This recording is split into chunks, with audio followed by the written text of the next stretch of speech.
Es hora de aprender para saber. El patrimonio y sus elementos. El patrimonio. El patrimonio es el conjunto de bienes, derechos y obligaciones que tiene una persona o un grupo de personas. Este se puede definir como los recursos que se tiene y el uso que se les puede dar. Integración del patrimonio. Conforme al artículo 764 del Código Civil, los bienes son de dominio del poder público o de propiedad de los particulares.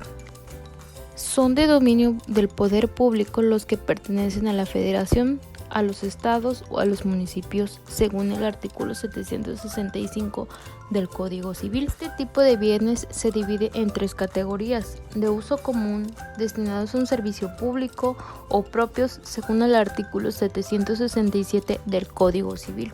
Son bienes de propiedad de los particulares todas las cosas cuyo dominio les pertenece conforme a la ley en el artículo 772 del Código Civil. El patrimonio se encuentra integrado por tres elementos.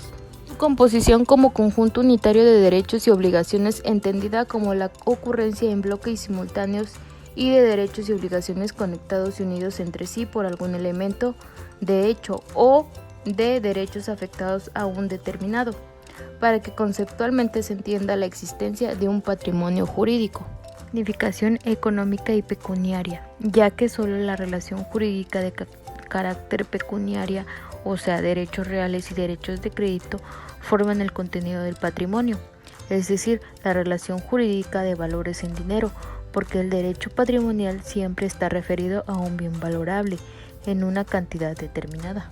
Su atribución a un titular como centro de sus relaciones jurídicas, porque para que existan derechos y obligaciones debe existir un titular de ellos, algo o alguien, ya sea una persona natural o una jurídica. Si se tiene el derecho, es un acreedor titular potestativo de un crédito. Esta es una posición activa. Por el contrario, si se tiene la obligación o el deber de ser deudor y se está en una posición pasiva. Cosa. Entendemos por cosa a la entidad material o inmaterial que tenga una existencia autónoma y pueda ser sometida al poder de las personas como medio para satisfacer una utilidad generalmente económica. En el campo jurídico, cosa, en oposición a persona, se entiende todo lo que puede ser objeto de derecho. La cosa, para que sea objeto del derecho, precisa existir en la naturaleza, encontrarse en el comercio, que sea determinado o determinable, lícita y útil para una persona. Bienes.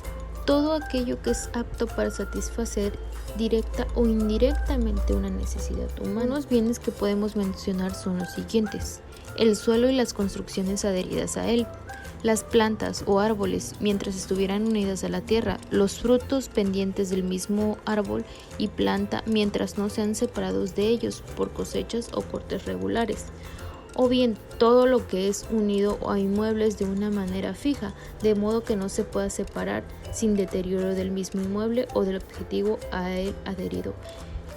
Otra podría ser los estatutos, relieves, pinturas u otros objetos de ornamentación colocados en edificios por el dueño del inmueble, entre muchos otros más. Derechos. Conjunto de posibilidades normativas que el derecho reconoce para poder realizar los actos jurídicos inherentes al aprovechamiento total o parcial del objeto sometido a su poder. Poderes jurídicos que en forma directa e inmediatamente ejerce una persona sobre bienes determinados para su aprovechamiento económico total. Derechos personales. Obligaciones. Son aquellos que solo pueden reclamarse de ciertas personas, que por el hecho suyo o la sola disposición de la ley han contraído las obligaciones correlativas. Estos derechos están inmediatamente relacionados con las obligaciones, ya que con ellos otorgan al acreedor el derecho de exigir al deudor el cumplimiento de la obligación.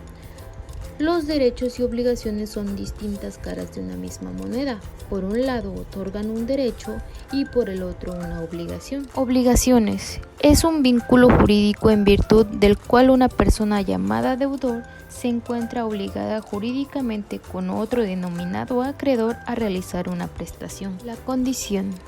La condición nos dice que es un acontecimiento futuro de la realización incierta, por medio del cual se da el nacimiento o la resolución de una obligación. Con esto terminamos el tema de patrimonio. Esperamos que hayamos aclarado sus dudas y de antemano muchas gracias por su atención.